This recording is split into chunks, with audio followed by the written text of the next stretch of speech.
السلام عليكم ورحمة الله وبركاته. فالأولاد الحلوين عاملين ايه؟ يا رب تكونوا في تمام حلوة وراحة بال يا رب العالمين. اللهم صل وسلم على نبينا محمد. معاكم ليلى فوزي، أول شو قناة فعل حلقة زر الجرس. كل ده السبسكرايب، الاشتراك والتعليق يا أحلى وأرق فراولاي في حياتي. بحبكم كتير. عاملين ايه؟ معلش دخلنا كده في حلة المحشي على طول، مش فاهمة في ايه يعني. في حاجة اسمها مقدمات حضرتك. بص، هو كان يوسف طالب مني محشي، فانا عشان عيون سيوفة فعملته له. بس كنت حابه بقى ان انا ابدا كده احمسكم، يعني بقول لكم محشي يعني. بس برضو ما ترفعوش سقف توقعاتك، يعني مش هنقعد نحشي فيه في طول الفيديو، هنعمل حاجات تانية النهارده طبعا. بشكركم جدا على كل التعليقات الحلوه، طبعا الناس الجديده، الناس من كل البلدان العربيه، اهلا وسهلا بيكم. طبعا انا مبسوطه ان الديكور ده عجبكم امبارح. البينك بقى بينك ده ولا مش بينك؟ مبسوطه ان هو عجبكم وان نال استحسانكم. طبعا ما تاخدوش بالكم في الحبر بتاع القلم اللي على الكوستر، حاولت اشيله بالديتول، لان انتوا عارفين الديتول بيشيل الحبر على فكره يا بنات، القلم الجاف من الهدوم. يعني انا جربته في عند يوسف على هدوم المدرسه، كان واحد زميله عامل له عليها، راحت الى حد ما. برضه بس مش عارفه، جربت هنا الديتول، جربت هنا الكحول، ما اعرفش ايه، ما عملش تمام. طبعا زي ما انتم شايفين كده، ده الكتاب بتاع نهى صديقتي اللي هو لا تحزن ان الله معنا، جميله ان شاء الله وكلماتها روعه روعه روعه. فانا كنت بقى منتظره الالوان البينك علشان اعمل الديكور القمر ده. هنا كمان ده كانت هديه صديقتي ريهام، ربنا يبارك لي في عمرها يا رب ويشفي عنها اللهم امين. هنعمل مع بعض النهارده لغرفه الاولاد، هننظم مع بعض. وكوكي هتطلع معانا النهارده، انا عارفه انتم مفتقدينها بقالكم كذا فيديو. هتطلع النهارده تسلم على صديقتها سيلين، وهتعمل معايا وتساعدني، وهيبقى الفيديو تحفه تحفه تحفه باذن الله. مبدئيا كده، يعني انتوا عارفين بقى في اول النهار بحب قوي اصور لكم الشمس، مش عارفه ليه بحسسكم كده ان ايه، يعني ما تاخدي النهار من اوله بيفرق معاكي جدا نفسيا. على فكره يا بنات، الناس اللي بتسهر دي يعني بجد الله يكون في عونها، بتدمر نفسها، بتدمر نفسها وتدمر جهازها العصبي. انا واحده من الناس ضد السهر ده خالص، ما بحبوش. انا احب النوم بدري والصحيان بدري. بيبقى فيه حاجات كتير جدا، بتاخدي طاقه، بتاخدي حاجات جميله جدا. بيبقى اليوم فيه بركه، النفسية حتى سبحان الله، ما تلاقيش الإنسان متعصب ولا حاجة، تلاقي الواحد سبحان الله نفسيته حلوة جدا وما إلى ذلك. اللي سألني على الكوشنات بتاعت الصبار ده، كانت من عند ستارامول. احنا بنتكلم على محافظة بورسعيد، المكان عند حي العرب. وطبعا اي حاجه بقول عليها ريفيو يا جماعه تعرفوهم ان من عند القناه، عشان يعملوا لكم هدايا، ينزلوا لكم في الاسعار شويه كده يعني. النهارده ان شاء الله هنتكلم في موضوع مهم جدا وهيعجبكم. ناس كتير جدا، احنا اتكلمنا كتير عن النرجسيين، صح؟ سواء قلنا النرجسيين سواء راجل او امراه. طيب احنا اتكلمنا عن الاعراض وازاي مش عارفه ايه الكلام ده. عارفين يا بنات يعني في خطوات كده بتتعمل يعني عشان تتعافي من الاساءه اللي عملها لك النرجسي او الايذاء اللي عمله النرجسي. نبدا مبدئيا كده نقول مثلا اول خطوه فيهم في حته انك تتعافي من النرجسي، انك لازم كويس جدا تبقى عارفه وواثقه مليون المية، وتفتكري انه اختارك لانك انسانه مميزه، عشان تبقى عارفه انك بيرفكت. النرجسي بيشوف نفسه كده، عارفه اللي هم ايه، زي الفراعنه كده، اقوى واجمل واذكى من الكل، فدايما بيدور على حد احسن منه هو، علشان لما ينجح انه يدمره ويسيطر عليه كده، يكون ايه، انتصر بقى وغذى الايجو وغذى المركب بتاع النقص اللي جواه، واي نقص كان عنده فخلاص انا قدرت ادمر حد اقوى مني، فانا اذا انا حد جامد جامد يعني.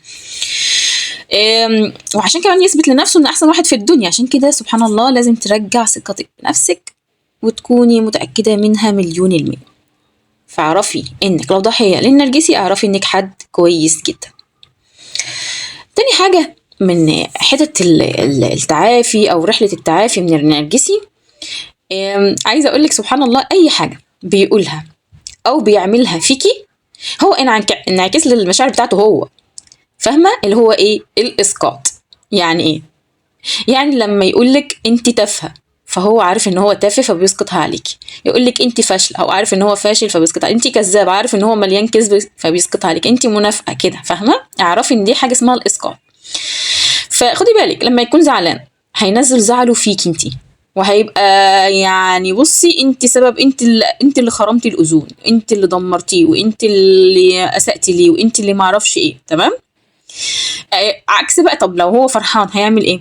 هيديكي بقى حب وهمي بقى. يعني لو هو في حاله من الفرح ما لاي سبب من الاسباب بقى، غزة على حاجه، الايجو عنده ارتفع، النفس اللي عندها كلها نقص دي ينفعها حاجه حصلت ففرحان، فيوهمك بحب وهمي. سبحان الله. انت عارفه بتعرفي ان نرجسي بنات منين؟ بجد تحس ان التصرفات بتاعته تتغير كل يوم. ده لو هقول لك كل يوم ايه، ده كل ساعه. ما تبقيش حاسه معاه بالامان خالص.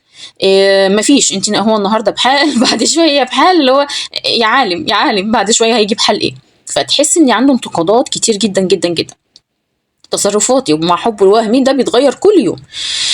سبحان الله. يعني بيعيش حسب اللي هو حاسه، يعني اللي هو الشعور اللي هو حاسه. يعني مثلا تلاقي في تناقض كبير، هيفضل يوديكي ويجيبك ويجيبك ويوديكي. يعني لا انت ليكي، لا انت تقدري تقولي مليون المية ان هو بيكرهك، ولا تقدري برضو مليون المية تقولي ان هو بيحبك. فاهمه؟ العلاقه السامه اللي بتبقى كده دي، اللي هي ما فيهاش حاجه مريحه، دي بتبقى متعبه جدا جدا جدا. احسن حاجه انك تنفصلي عنه. طبعا انفصل عنه مثلا بالطلاق، والله لو انت قادره ان انت تنفصلي عنه بالطلاق يبقى ده اكبر مكسب ليكي، لان حرفيا النرجسي خسارته مكسب. تمام. طيب انا مش، لو حد بقى مش عارف ينفصل عنه لامور ماديه، وتقريبا 80% من النساء بتبقى قاعده عشان العيال او الامور الماديه، ما بيبقاش يعني عشان سواد عيوني مثلا يعني. فانك تنفصل عنه داخليا يعني ايه؟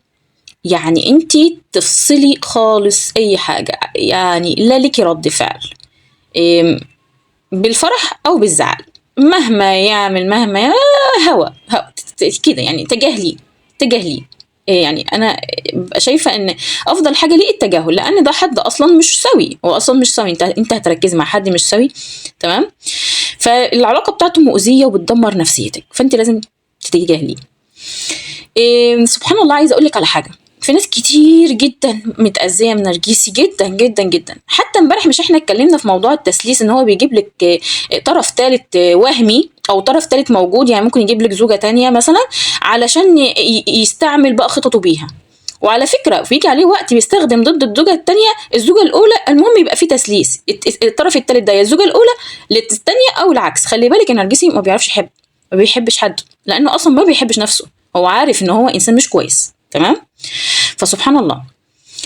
في ناس كتير يقولك طب هو مش هيجي يعتذر، طب هو مش هيعترف بغلطه، طب هو مش عارفه ايه. انت اصلا بتتكلمي على ايه وبتتكلمي على مين؟ هو اصلا شخص ما يعرفش احساس الندم الحقيقي. على فكره عايزه اقولك سبحان الله بجد، يعني الناس كتير في علماء قاموا بالكشف على الدماغ بتاع النرجسي، بجد لقوا فيه يعني جزئيات اللي هي جزئيه التعاطف دي في المخ غير موجوده. متخيلين؟ علشان كده يا جماعه ما تلوموش عليهم، لان دول الناس ما فيش، ما هم اصلا مش حاسين بالذنب. احنا بنقول لك عامل عليكي اسقاط، انك وانك، فده حد هيحس بالذنب؟ انت مجنونه بقى لو انت فكرتي كده. فده واحد لا بيحس باحساس الذنب الحقيقي، ولا بيحس ان هو غلطان اصلا. يعني في نظره كده هو ولا غلطان ولا يعتذر. فاهمه حاجه؟ فسبحان الله انت بتبقي منتظره ايه؟ يعني في بعض الحالات يا بنات لو اعتذر فيها بتكون عشان حاجه حقيره قوي في دماغه جدا جدا جدا. بتبقى دي يعني مثلا على فكره عنده استعداد يعتذر ويبوس الرجل كمان، بس دي الحاجه بعد كده. ايه هي الحاجه اللي بعد كده؟ يعني مش عارفه اعمل لك ازاي. بيبقى في استغلال بعد كده، بيبقى في استغلال. وعلى فكره بيحلف بينه وبين نفسه انه لازم يعلمك الادب على انك خليتيه يعتذر جدا جدا، ما بيسلكيش ويفضل ماسكها لك كده، ولازم يعترف لك او يعني يخليكي تتعلمي الادب ان انت حطيتيه في موقف ان هو يعتذر. فاهمه؟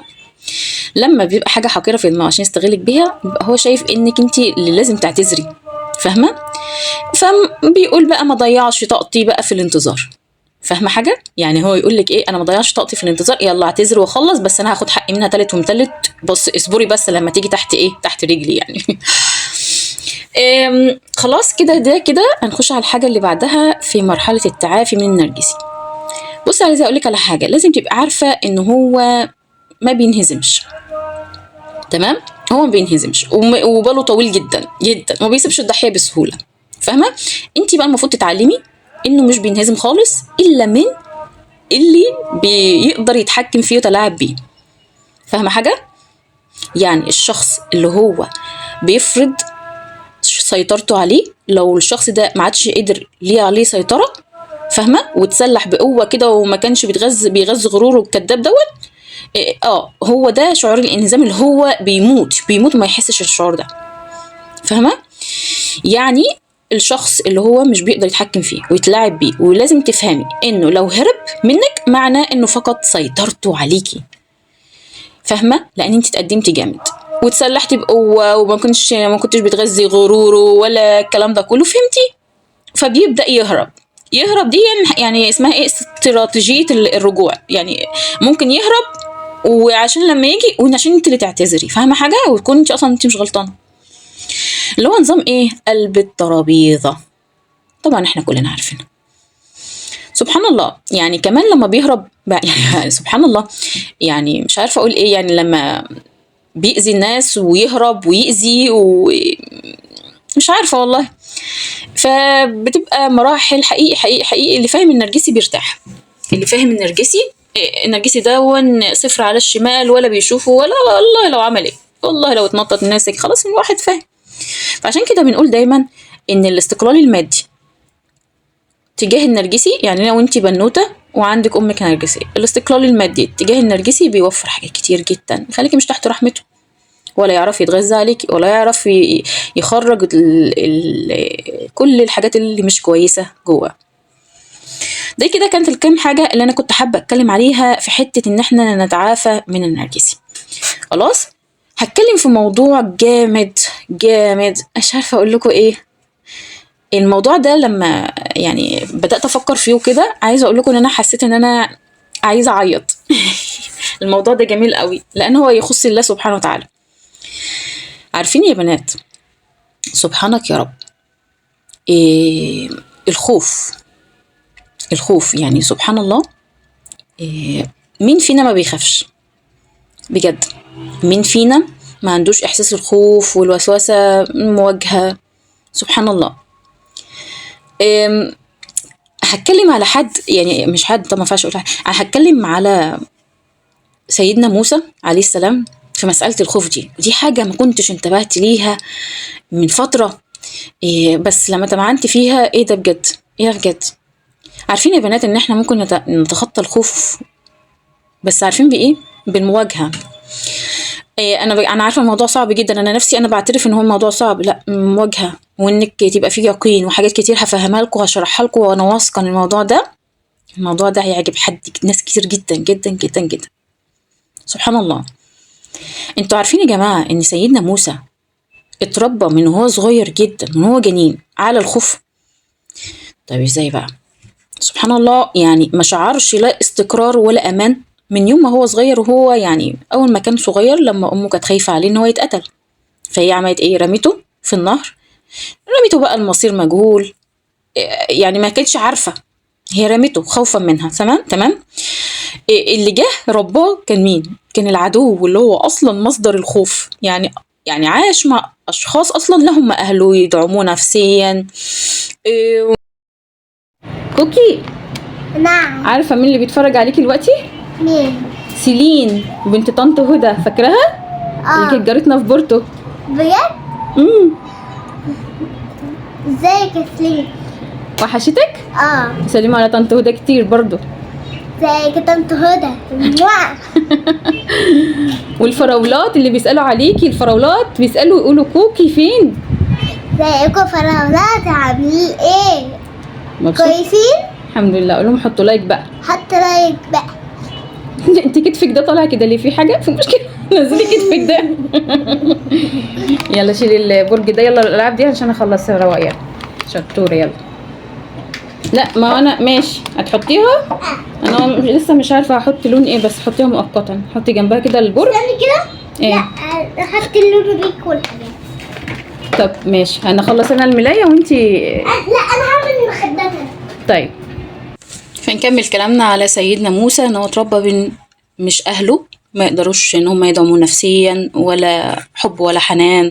يعني سبحان الله، حتى عاش في خوف في وسط عدوه، يعني سبحان الله. تمام. والفترة اللي عاشها مع فرعون، ان هو عشان طبعا يواجه خوفه، او ان هو يعني يتربى في المكان ده. سبحان الله. لما بقى كبر سبحان الله بقى وخلاص، بدأ يعني المفروض المشاعر بتتغير. تمام. فلما كبر ايه اللي حصل؟ سبحان الله. فاكرين لما كبر هرب، يعني بعد ما هو قتل النفس اللي هي الارض مجهوله عشان محدش يعرفه، كان خائف. فاهمين؟ فاكرين؟ فسبحان الله كانت حياته كلها خوف، يخوف يترقب. يعني هنا فقد حاجتين، فقد الامان، يعني الامان يعني مش عارفه اقول ايه تاني، فقد الامان والهدوء، الهدوء النفسي. تمام. فطبعا ده باي حد كان عايش في صغره في خوف، في شبابه كان خائف يترقب. كان التحدي بتاعه كبير، يعني التحدي اللي هو بيواجهه خوف خوف خوف خوف كبير. فاهمين؟ سبحان الله. يعني لما ربنا سبحانه وتعالى يعني أراد بيه إن هو خلاص يتهيأ لحاجة كبيرة، حاجة عظيمة، فلما رآها تهتز كأنها جان ولا مدبرا. صح كده؟ طيب، يعني هو في هنا خوف، فاهمة؟ ولا يعني مشى خاف اداها ظهره. تمام. في الآية الكريمة التانية قال لك يا رب إني قتلت نفسا فأخاف أن يقتلون. تمام. وفي آية كمان اللي هي إني أخاف أن يكذبون، يعني كل خوف خوف خوف خوف.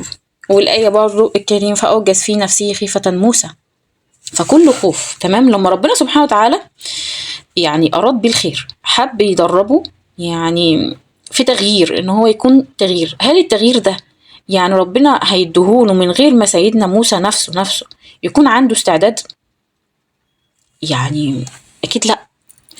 طيب، لما سيدنا موسى يعني أصبح شجاع، يعني أخيرا بقى أصبح شجاع، إيمانه، ركزوا بقى على الكلام ده لأن هو ده العلاج، إيمانه تغلب على خوفه.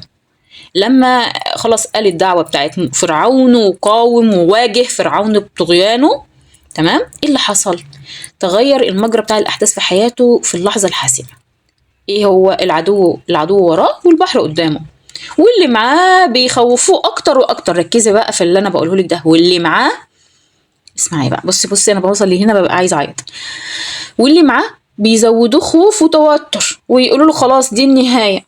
سبحان الله. لكن هو سبحان الله مخافش ولا فكر ان هو يكرر النمط زي كل مره، رفض ان هو يستسلم، وثقته في الله وايمانه تغلبوا على خوفه. سبحان الله. في اللحظه دي بالذات، اصل هي دي لحظه الاختبار، هنكمل خوف ولا ايماننا هيبقى؟ فخلاص هو اول لما اخذ القرار ان هو بقى شجاع وايمانه تغلب على الخوف، يعني خلاص اللي حصل انشق له البحر.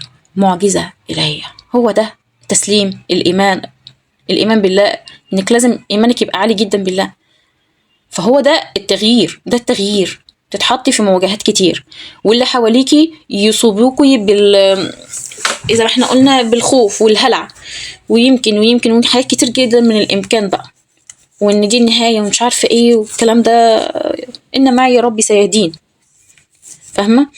فسبحان الله، ايماننا بالله سبحانه وتعالى، يقيننا في الله سبحانه وتعالى، الله هو الرزاق، الله هو الوهاب، الله هو الخالق. ربنا بيبعتنا كده لبعض كده، اسمها مراحل في حياة بعض.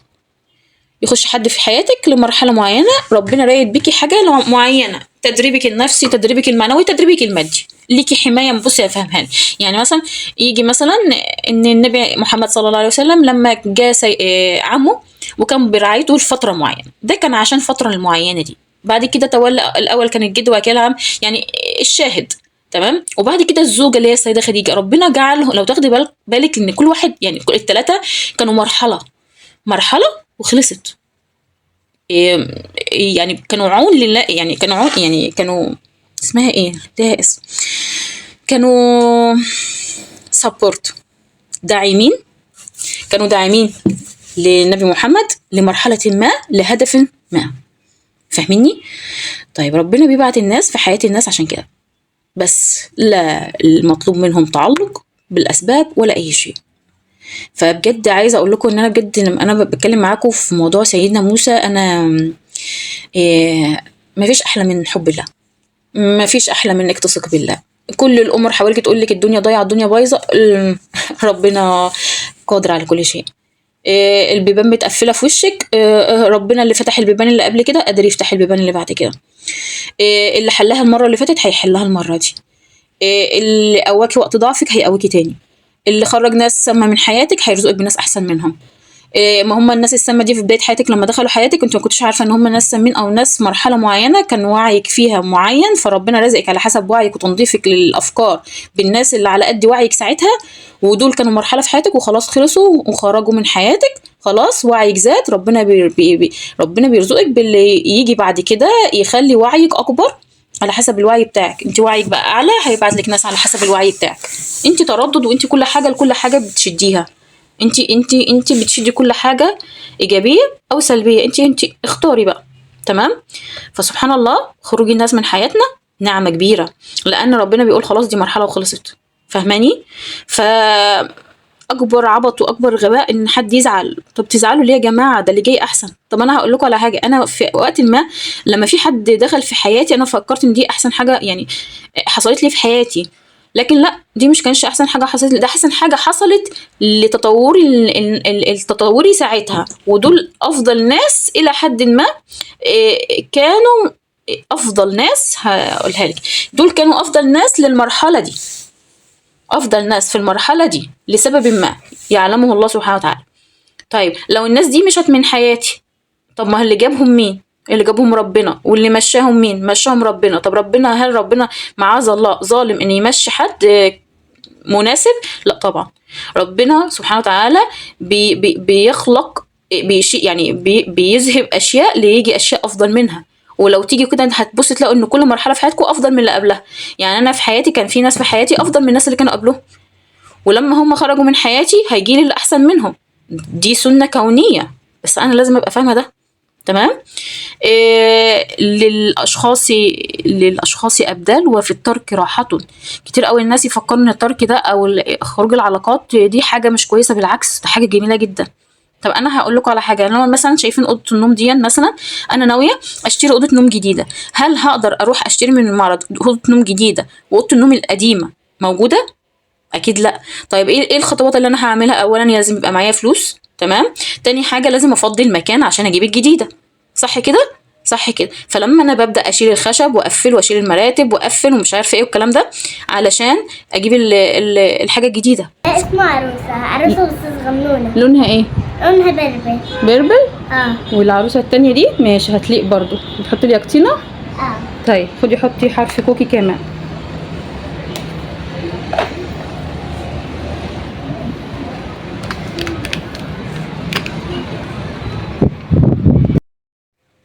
فبس يا فراولاتي، فهي الفكرة في كده. لو لقيت ان التغيير بيجي وما تقاومهوش، استسلمي للتغيير، استسلمي لإرادة ربنا سبحانه وتعالى. أقدار كتير كبيرة جدا في حياتنا. بنشوف بعد فترة كده تقولي دي أحسن حاجة حصلت في حياتي، الحمد لله إن ده حصل. أنا بجد زمان زمان زمان لو أرجع كذا سنة كنت هدعي إن في أشخاص ما كانوش يخشوا حياتي خالص خالص خالص. ولكن وجود أي شخص في حياتي علمني درس. انا اي حد دخل حياتي كده، لا انا اتعلمت من كل شخص دخل حياتي، وانا ما بكرهش حد. الناس دي غيرتني. انا ليلى اللي كنت وانا عندي 16 17 سنه، لا على مدار السنين دي كلها انا اتعلمت كتير. من ايام ما كنت بابا اللي بيرعاني، بعد كده حصل الزواج وما حصلش نصيب ومش عارفه ايه وربنا كرمني بعد كده. فكل دي حاجات اقدار مكتوب ليلى هيحصل فيها كذا وكذا وكذا وكذا وكذا وكذا.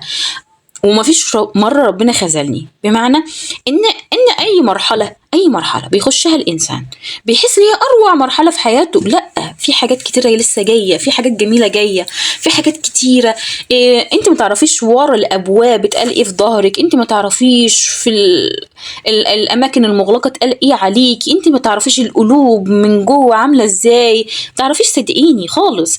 فلما ربنا يطلع ويرى ويعلم وشاف كل ده وحب ينقذك، فانت تقولي لا، او انت ترفضي التغيير. ما ترفضيش تغيير، ربنا سبحانه وتعالى قدره لهدف معين، لهدف ان ربنا سبحانه وتعالى رب الخير لا يأتي بالخير. وبتبقى حاجات كتير وتبقى اسباب كتير وتبقى حاجات تافهه، وممكن تكوني بتستحملي حاجات قويه جدا وتيجي على سبب تافه جدا تاخدي قرار انك تنهي العلاقه. احنا ما بننهيش العلاقات كده جزافا ولا احنا ناس عبط، لا لا لا لا، الحمد لله يعني خلاص احنا كبار وواعيين جدا جدا. ولكن لكل انسان سبحان الله قدر معين. كل انسان شيء معين.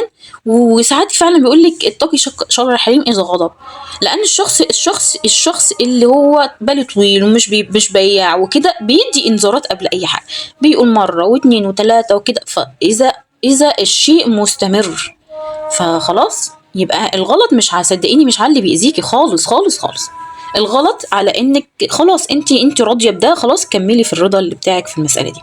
والله يا جماعه في الجمال في البدايات الجديده، الجمال في الناس الجديده اللي تعرفيها، الجمال الناس اللي تخش حياتك الجديد بقى يعني.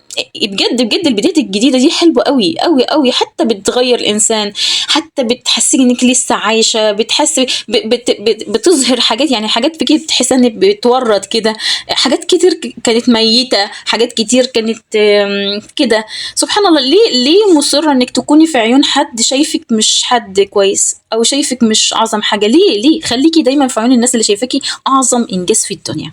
ربنا يا رب يكتب لنا احسن الاقدار. اتمنى اشوفكم على خير يا احلى وارق فراولات في حياتي، والسلام عليكم ورحمه الله وبركاته.